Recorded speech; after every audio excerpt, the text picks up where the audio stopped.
Well, it's day 6 of coronavirus homeschooling. They woke up and they're working on their math worksheets at breakfast. This guy hadn't woken up yet. Hello, my name is John Hall. I'm a Latin teacher when I go to work, but these days I'm at home with 3 middle school boys while coronavirus ravages the nation. How do you keep your kids learning when school is closed for coronavirus?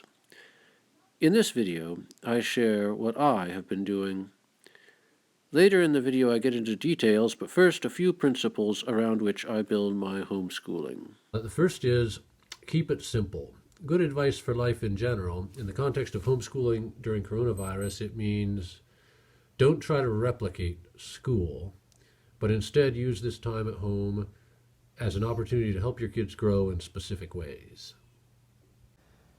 Principle number 2, develop thinking rather than delivering content. So I'm giving my kids assignments that will stretch their minds and teach them new avenues of thought. The third principle, use coronavirus homeschooling to share your own expertise with your children. You spend 40 hours a week doing something, and that makes you an expert.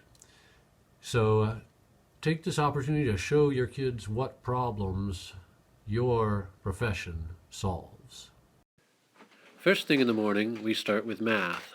I make up worksheets the night before and leave them on the breakfast table. 2 things about these worksheets that I want to accomplish. One, I want to have the content be a little bit more advanced than anything the kids have seen before, because my goal for this for these worksheets is that they'll have to think on their own. Remember, the intention here is that I'm not teaching content, I'm teaching how to think. So my kids are all in pre-algebra, so these are all pretty basic algebra problems. The second thing that's crucial is to focus it around a few specific themes. So the themes of these worksheets are factoring, rational equations, and graphing linear equations. So feel free, by the way, if you could use those worksheets to pause the video and copy down anything you would like. After math, it is time for the research paper. Here, my 8th grader reads a sermon written during World War I. His assignment was to draw some conclusions from contemporary Christian responses to the war. He had written a story about 2 Christian soldiers who felt that their actions were in conflict with their faith. So I thought this assignment would match his interests. Here, I work with my 5th grader on his paper. He is working on a paper to characterize the nature of magic in Harry Potter by comparing it to the portrayal of magic in other books. He has been devouring the Harry Potter series lately. He had reached his minimum word count and had a very nice summary of some features of magic, but had not drawn any conclusions. He was chagrined to find out that I wanted a thesis and evidence to back it up. The research papers are intended to be spread out over 3 weeks. We required 2 paragraphs a day for the first 3 days, and after that, let the kids go at their own pace. This assignment gives our kids an opportunity to pursue their interests while learning to argue from evidence. We have only one computer available to us, so the kids write in the Google Docs platform, which allows them to do much of the composition on the phone. I don't know what's going on here. Daddy, look, you can reach all the way through it. You see my finger? It's right there. Legge queso quinque telegrafa. Petre. Julius vir Romanus est. At 11 o'clock, we have Latin. This is the only time in the day when I have an actual class. Why Latin? Because it is my expertise. You have your own expertise, and your kids will be delighted to get a window into it. Amelia's Mater Julii. Julius says Pater.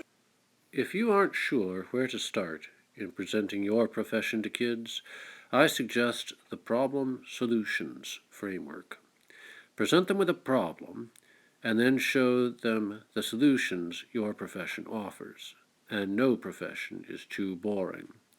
I have a friend whose job is to design the layout of the deli department at a grocery store. That sounds boring. But it is fascinating to hear this guy talk about what goes into planning the placement of products on the shelves. To present this profession to kids, I'd suggest displaying 2 pictures showing alternate shelf arrangements. Ask them to think through how the customer would react to each arrangement. This will be your kid's favorite part of the day.